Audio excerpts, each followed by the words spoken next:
The boy is the nanny's best friend. He follows her everywhere and even sleeps with her. The nanny sees Oscar as a 3-year-old and thinks he's just a kid, so she doesn't hide anything from him. Little did she know that the boy was already 18 years old. Oscar's body had stopped growing due to an accidental fall from the attic at the age of 3 and hitting his head. But his mind and psyche are no different from a normal human being. Not only that, but he has also acquired a special skill. He could scream at the top of his lungs and all the glass around him would be shattered instantly. As a result, he gained many suitors. He's always in town to wreak havoc, even in class.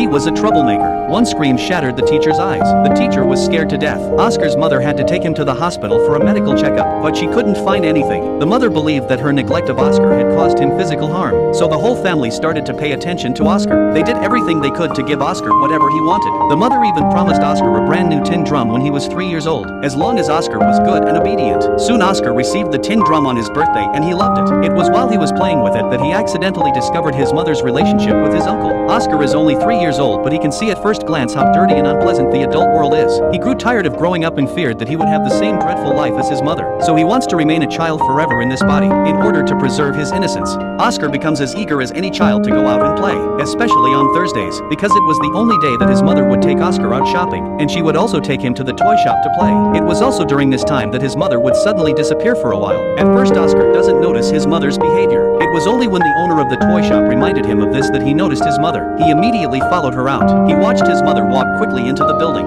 For a moment, he was confused. As he was hesitating, he accidentally found out the secret between his mother and his uncle.